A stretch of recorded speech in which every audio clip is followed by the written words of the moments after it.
بسم اللہ الرحمن الرحیم۔ اللہ کے نام سے شروع جو بہت مہربان رحمت والا۔ یہ کتاب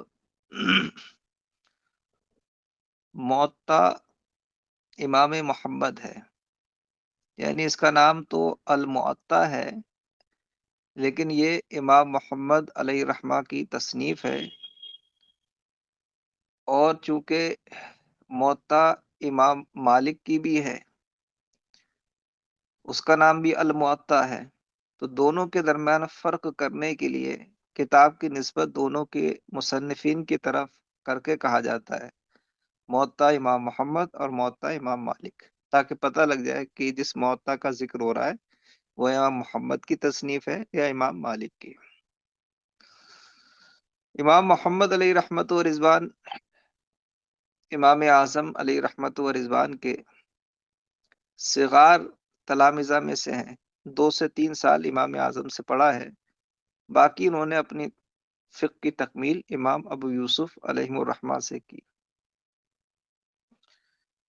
امام محمد علیہ رحمہ وہ عظیم المرتبہ شخصیت ہیں جنہوں نے مذہب حنفی کو مدون کیا، اس کو کتاب در کتاب لکھا۔ آپ نے مذہب حنفی کی اشاعت میں، نشر و فروغ میں تقریباً 800 کے قریب کتابیں لکھی، جو بغداد شریف عراق کے تباہ ہونے سے وہ پورا کتب خانہ تباہ ہو گیا چنگیزیوں کے زمانے میں۔ امام شافعی علیہ رحمہ آپ کے ربیب ہیں، یعنی آپ کے سوتیلے بیٹے، کیونکہ امام شافعی علیہ رحمہ کی والدہ سے وہ شاید بیوہ یا مطلقہ ہو گئی تھیں، تو آپ نے نکاح فرما لیا تھا۔ امام شافعی آپ کے ربیب سوتیلے بیٹے ہیں۔ امام محمد علیہ رحمہ کی علمی وراثت امام شافعی کو ملی، امام محمد کی جو کتابیں تھیں وہ امام شافعی کو ملی، اور امام شافعی خود کہتے ہیں مجھے جو کچھ فقہ کا حصہ ملا ہے وہ امام محمد کی کتابیں پڑھنے سے ملا ہے، اور وہ دوسروں سے کہتے ہیں کہ جو بھی فقہ میں درک حاصل کرنا چاہتا ہے وہ امام ابو حنیفہ اور ان کے شاگردوں کو لازم پکڑ لے، ان کے دامن سے وابستگی اس کو فقیہ بنا دے گی۔ امام محمد علیہ رحمہ کی فقہ میں بہت ساری کتابیں، یہ حدیث میں کتاب ہے، لیکن یہ کتاب اگرچہ حدیث کی ہے، اس کا طرز اور ترتیب پوری فقہی ہے، کہ فقہی مسائل کے مطابق ابواب ہیں اس میں، اور انہی مسائل کے مطابق احادیثیں لائی گئی ہیں۔ پہلا باب امام محمد علیہ رحمہ نے وقوت صلاۃ کا باندھا ہے، یعنی نماز کے وقتوں کا باب، اس لیے کہ وقت ہی ظاہری سبب ہے نماز کی فرضیت کا، کہ جس نماز کا وقت آتا ہے وہ نماز ہم پر فرض ہو جاتی ہے۔ تو چونکہ ظاہری سبب یہی ہے، اس لیے پہلے اسی سے شروعات کر رہے ہیں۔ طہارت وغیرہ تو اس کے بعد کا درجہ ہے، کیونکہ جب نماز فرض ہوگی تبھی تو طہارت لازم ہوگی، جب نماز ہی فرض نہیں تو طہارت کیوں لازم ہوگی؟ فرمایا باب وقوت الصلاۃ، نماز کے وقتوں کا بیان۔ وقوت بیٹا یہ جمع کثرت ہے وقت کی، جمع قلت وقت کی آتی ہے اوقات۔ اب سوال یہ ہے کہ نمازیں تو 5 ہیں، ان کے وقت بھی 5 ہی ہوں گے، اور جمع قلت کا اطلاق 3 سے لے کر 10 تک ہوتا ہے نا؟ تو مناسب تو یہ تھا کہ وقوت نہ لا کر جمع قلت اوقات لاتے، تاکہ وقتوں کی قلت پر اشارہ ہوتا کہ نماز کے وقت 100 200 نہیں ہے، بلکہ 10 کے نیچے ہی ہیں، وہ کتنے ہیں؟ 5۔ تو مناسب تو یہ تھا کہ اوقات جمع قلت لاتے، لیکن مصنف جمع قلت نہ لا کر وقوت جمع کثرت لے کر آئے، جس کا اطلاق کثیر پر ہوتا ہے، زیادہ پر ہوتا ہے۔ اس کی وجہ کیا ہے؟ کیوں لے کر آئے؟ فرماتے ہیں اس کی وجہ یہ ہے کہ نماز اگرچہ 5 ہیں، لیکن وقت اگر دیکھیں تو وہ حقیقت میں 5 نہیں ہیں، وہ زیادہ ہیں، کیونکہ ہر دن کی نماز کا وقت الگ ہے۔ یعنی دن میں 5 نمازیں آتی ہیں، تو وہ 5 نمازیں جس وقت میں پڑھی جائیں گی وہ ان 5 نمازوں کا وقت ہے۔ اگلے دن کی 5 نمازیں آئیں گی، ان کا وقت کہلائے گا۔ اس سے اگلے دن کی 5 نمازیں آئیں گی، ان کا جو وقت ہوگا وہ ان کو وقت کہلائے گا۔ تو چونکہ زندگی بھر میں نماز بے شمار ہوتی ہیں، اسی طرح ان کے وقت بھی بے شمار ہیں۔ اسی لیے جمع کثرت لا کر اشارہ کر دیا کہ ہر دن کی نمازوں کا وقت دوسرے دن کی نمازوں سے جداگانہ ہے، وہ ان کے ساتھ جڑے گا اور یہ وقت آج کی نمازوں کے ساتھ جڑے گا۔ نماز کے وقتوں کے بارے میں ہمارے ائمہ بلکہ دوسرے ائمہ کے درمیان بھی اختلاف ہے۔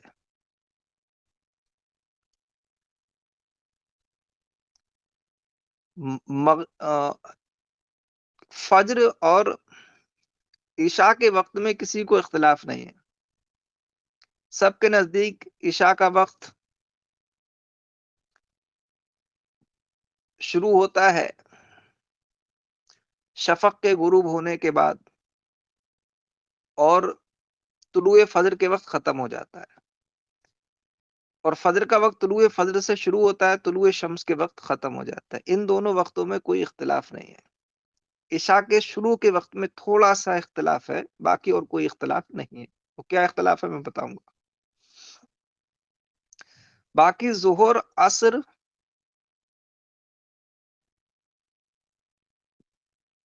اور مغرب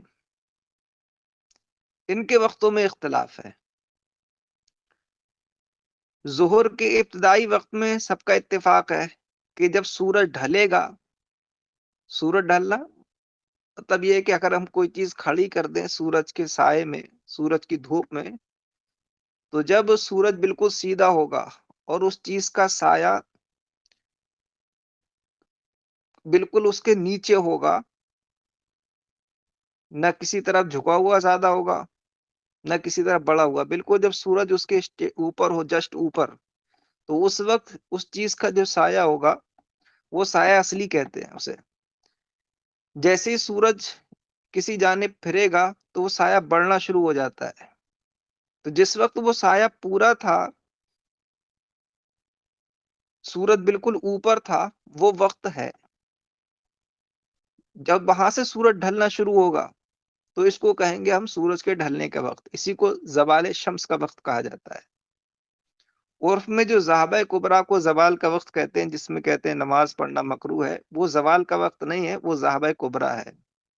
زوال کا وقت جب ہوتا ہے جب سورج ڈھلنا شروع ہو جاتا ہے، مغرب کی جانب بڑھنا شروع ہوتا ہے، ڈوبنے کی طرف بڑھنے لگتا ہے، وہ زوال کا وقت کہلاتا ہے۔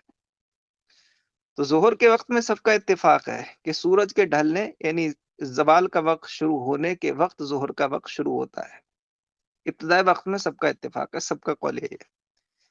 ختم کب ہوتا ہے ظہر کا وقت اور عصر کا وقت شروع کب ہوتا ہے، اس میں اختلاف ہے۔ امام شافعی اور صاحبین کا قول یہ ہے کہ جب سورج کے سائے میں جو چیز ہے، اس چیز کا سایہ اس کے سایہ اصلی کے سوا ایک مثل ہو جائے، مثلا اگر ہم نے 1 فٹ کا ڈنڈا گاڑا، سورج جسٹ جب اس کے اوپر تھا تو اس کا جتنا سایہ بن رہا تھا، چھوٹا سا اسپاٹ اس کے ارد گرد، اس کا سایہ اصلی ہے۔ جب سورج مغرب کی طرف یعنی پشچم کی طرف ڈھلنے لگا، ڈوبنے کی طرف، تو جب اس لکڑی کا سایہ، اس ڈنڈے کا سایہ اس کی لمبائی کے برابر ہو جائے، تو جیسے اس کی لمبائی کے برابر ہوگا یہ ایک مثل کہلائے گا، اور جب اس کی لمبائی سے دوگنا ہو جائے گا تو وہ 2 مثل کہلائے گا۔ تو امام شافعی اور صاحبین کا مذہب یہ ہے کہ سورج کے ڈھلنے سے لے کر جب چیز کا سایہ اس کے سایہ اصلی کے سوا ایک مثل ہو جائے پورا، تو ایک مثل تک ظہر کا وقت رہے گا۔ یہ پورا جو درمیانی وقت ہے یہ ظہر کا وقت رہے گا۔ جیسے ہی مثل کے آگے بڑھے گا، دوسرے مثل میں داخل ہوگا، ظہر کا وقت ختم ہو جائے گا اور یہ عصر کا وقت شروع ہو جائے گا۔ مثل اول کے بعد سے عصر کا وقت شروع ہو جائے گا اور وہ سورج ڈوبنے تک عصر کا وقت رہے گا۔ یہ صاحبین اور امام شافعی کا موقف ہے۔ امام اعظم علیہ رحمہ کا موقف یہ ہے کہ ظہر کا وقت چیز کے سایہ اصلی کے سوا اس کے 2 مثل سایہ ہونے تک رہتا ہے۔ 2 مثل تک ہے تو وہ ظہر کا وقت ہے وہاں تک۔ جیسے ہی 2 مثل سے آگے سایہ بڑھے گا، ظہر کا وقت ختم ہو جائے گا، عصر کا وقت شروع ہو جائے گا، اور وہ مغرب یعنی سورج کے ڈوبنے تک رہے گا۔ ٹھیک ہے، عصر میں یہ اختلاف ہے۔ مغرب میں اختلاف یہ ہے کہ مغرب کا آخری وقت کب ختم ہوگا۔ سورج جیسی ڈوبے گا مغرب کا وقت شروع تو ہو گیا، اس میں کسی کو اختلاف نہیں ہے، ختم کب ہوگا اس میں اختلاف ہے۔ امام اعظم علیہ رحمہ کے نزدیک شفق ابیض، یعنی جو ایک ہوتا ہے شفق احمر اور ایک ہوتا ہے شفق ابیض۔ شفق احمر یہ کہ سورج ڈوبنے کے بعد مغرب کی جانب جہاں سورج ڈوبا ہے وہاں آسمان پر مطلع میں لالی آ جاتی ہے، یعنی لال لال ہو جاتا ہے، وہ شفق احمر کہلاتا ہے۔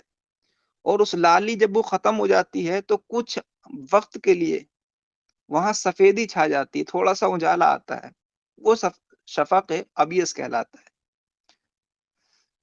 تو صاحبین اور امام شافعی کا موقف یہ ہے کہ شفق احمر تک مغرب کا وقت ہے، یعنی جب وہ لالی ختم ہوگی مغرب کا وقت ختم ہو جائے گا۔ اور امام اعظم کا موقف یہ ہے کہ شفق ابیض جو ہے، یعنی لالی کے بعد جو سفیدی آتی ہے، وہ سفیدی جب ختم ہوگی تو مغرب کا وقت ختم ہوگا، اس کے بعد عشاء کا وقت شروع ہو جائے گا۔ اور صاحبین اور امام اعظم شفق احمر کے ختم ہونے پر مغرب کو ختم مانتے ہیں اور اس کے بعد عشاء کا وقت وہ شروع مانتے ہیں وہاں سے۔ تو یہ پانچوں وقتوں میں ابتدان اور انتہان اختلاف ہے اور یہ اس کی تفصیل ہے۔ باقی رہا یہ کہ کس وقت میں کون سی نماز پڑھنا افضل ہے، یعنی وقت کے کس حصے میں نماز پڑھنا افضل ہے، یہ ایک الگ بحث ہے۔ امام شافعی فجر کی نماز اندھیرے میں پڑھنا ان کے نزدیک مستحب ہے، غلس میں پڑھنا مستحب ہے، جیسے کہ حدیث میں آئے گا کہ غلس میں نماز، حضرت ابو ہریرہ کی روایت آئے گی کہ تم غلس میں نماز پڑھو صبح کی، یعنی جب کچھ اندھیرا ہو اس وقت نماز پڑھو۔ احناف کے نزدیک فجر کی نماز میں اسفار افضل ہے، یعنی اس کو خوب روشنی ہو جانے کے بعد پڑھنا افضل ہے، فجر کے وقت کے آخری حصے میں، لیکن اتنا بھی آخر نہ ہو کہ نماز پڑھتے پڑھتے سورج کے نکل آنے کا گمان ہونے لگے۔ وقت ختم ہونے سے اتنے پہلے ختم نماز ہو جائے کہ اگر نماز پڑھنے کے بعد اس کا فساد معلوم ہو جائے تو پھر سے نماز وقت کے اندر پڑھ سکے، اتنے پہلے وقت سے نماز ختم کر دی جائے، یہ افضل ہے۔ اور اس پر احادیث ہیں، اسفروا بالفجر فإنه آدم للأجر، کہ صبح کو روشن کر کے پڑھو، اس میں ثواب زیادہ ہے، یہ حدیث ہماری دلیل ہے۔ باقی عشاء میں یہ ہے کہ ثلث لیل میں پڑھنا اس کا مستحب ہے، ثلث لیل یعنی ایک تہائی رات تک تاخیر کی جائے عشاء میں، یہ مستحب ہے۔ نصف لیل تک، نصف رات تک یہ جائز ہے، اور نصف رات کے بعد وہ مکروہ ہے بلا ضرورت عشاء اتنی مؤخر کرنا۔ اسی طرح ظہر میں ہے اور عصر میں ہے۔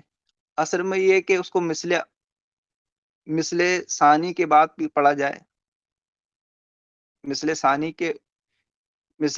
کے بعد جو وقت ہے عصر کا سورج ڈوبنے تک، اس وقت کے دو حصے کیے جائیں، آخری حصے میں پڑھا جائے عصر، یہ مستحب ہے حنفیہ کے نزدیک۔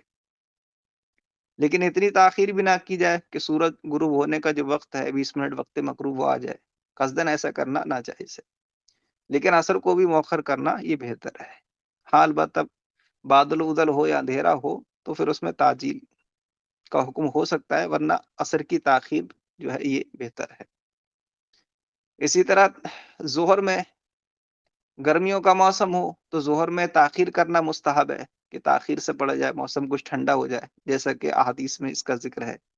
اور سردیوں کے موسم میں ظہر جلدی پڑھ لینا یہ مستحب ہے، یا بادل ہو تو جلدی پڑھ لینا مستحب ہے، تاکہ عصر کے وقت سے اس کا التماس نہ ہو، اشتباہ نہ ہو۔ مغرب میں اذان کے بعد یا سورج ڈوبنے کے بعد تاخیر کرنا بلا وجہ یہ مکروہ ہے، مغرب کی نماز وقت ہوتے ہی جلدی پڑھ لی جائے، اس میں تاخیر کرنا یہ مطلقاً مکروہ ہے، چاہے سردی کا موسم ہو یا گرمیوں کا موسم۔ یہ اوقات کی کچھ تفصیل تھی جو میں نے بتا دی۔ اب احادیث دیکھیے۔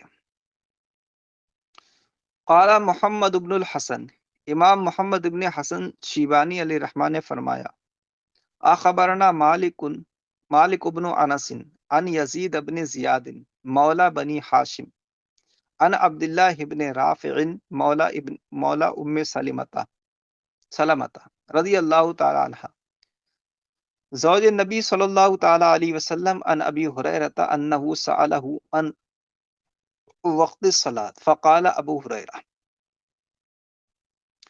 امام محمد فرماتے ہیں کہ ہمیں خبر دی مالک ابن انس نے روایت کر کے یزید ابن زیاد سے، جو کہ بنی ہاشم کے آزاد کردہ غلام ہیں۔ وہ روایت کرتے ہیں عبداللہ ابن رافع سے، جو کہ حضرت ام سلمہ رضی اللہ تعالیٰ عنہ کے آزاد کردہ غلام ہیں، جو کہ سرکار صلی اللہ تعالیٰ علیہ وسلم کی زوجہ محترمہ ہے۔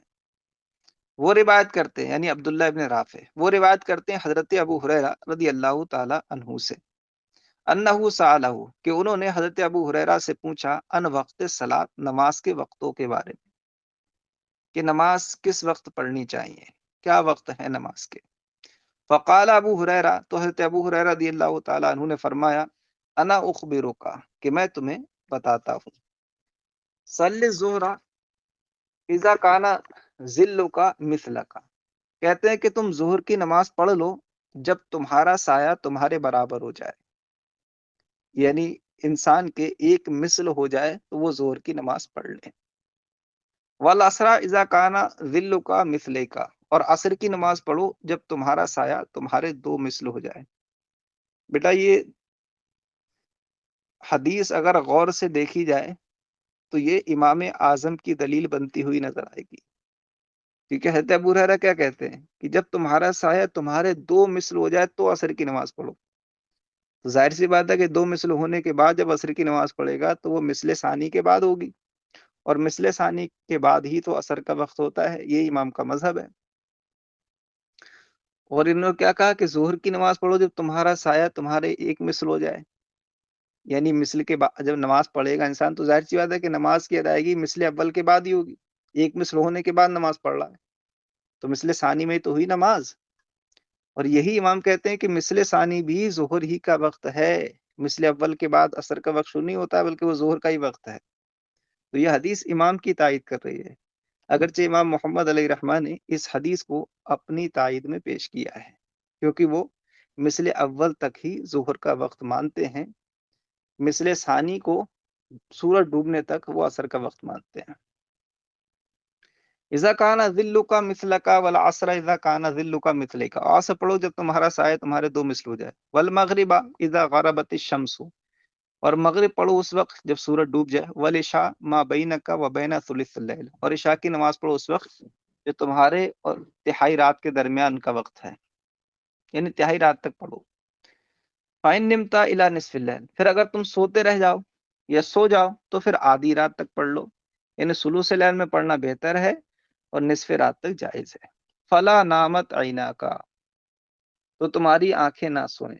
یہ کلمہ دعائیہ ہے بیٹا، جملہ معترضہ کے طور پر بیچ میں فرمایا، یہ دعائیہ ہے، یعنی یہاں دعا دے رہے ہیں کہ کہیں تم نماز سے غافل نہ ہو جاؤ، اللہ تمہاری آنکھوں میں ایسی نیند نہ لائے، تمہاری آنکھیں نہ سوئیں۔ وصلی صبح بغلس، اور صبح کی نماز پڑھو کچھ اندھیرا رہتے ہوئے۔ یہ امام شافعی علیہ رحمہ کی دلیل ہے، کہتے ہیں کہ غلس ہی افضل ہے۔ قال محمد هذا قول ابی حنیفہ رحمہ اللہ تعالی فی وقت العصر، ٹھیک ہے۔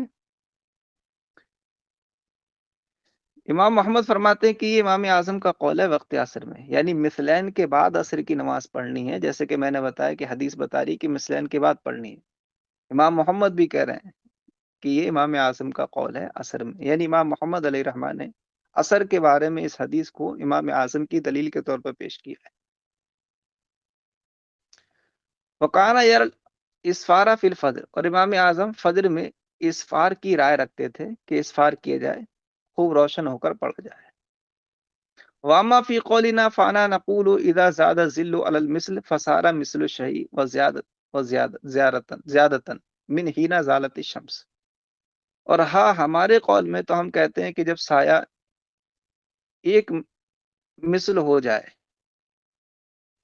اذا زیادہ ظل علی المثل، اچھا جب سایہ مثل پر زیادہ ہو جائے، فصار مثل الشیء وزیادتا، تو شے کے مثل اور اس سے کچھ بڑھ جائے۔ یہ کچھ بڑھنے کی قید اسی لگائی کہ بیٹا جب سورج بالکل سیدھا ہوتا ہے، اس کے نیچے جو چیز ہوتی ہے اس وقت بھی اس کا تھوڑا سا سایہ ہوتا ہے اسپوٹ کی شکل میں اس کے ارد گرد، یہ تھوڑا زیادہ اسی کی طرف اشارہ ہے کہ اس کو چھوڑ کر اس کی لمبائی کے برابر اس چیز کی سایہ ہو جائے، ایک مثل اور تھوڑا اس اصلی والے کو لگا کر یہ زیادہ مل کر ہو جائے سورج کے ڈوبنے سے اور سورج کے ڈھلنے سے لے کر تو پھر وہ ظہر کا وقت ہے. یہ امام محمد امام یوسف کا قول ہے. رہا ہمارے قول میں تو ہم کہتے ہیں کہ جب سایہ مثل پر بڑھ جائے اور وہ شے کا مثل اور کچھ زیادہ ہو جائے سورج کے ڈھلنے سے لے کر فقط دخلا وقت العصر تو یہ عصر کا وقت داخل ہو گیا. یعنی مثل پہ اول پر ختم ہو گیا ظہر کا وقت اور فوراً عصر کا وقت شامل ہو گیا داخل ہو گیا. واما ابو حنیفہ فانه قال لا يدخل وقت العصر حتى يصير ظل مثله. اور امام ابو حنیفہ فرماتے ہیں کہ عصر کا وقت داخل نہیں ہوگا اس وقت تک جبکہ چیز کا سایہ اس کے دو مثل نہ ہو جائے. ٹھیک ہے. یہاں تک یہ بات ہو گئی. امام محمد نے ایک حدیث امام اعظم کی تائید میں پیش کر دی. اب یہاں سے جو حدیثیں لا رہے ہیں وہ ان کی اپنے موقف پر لا رہے ہیں. ٹھیک ہے.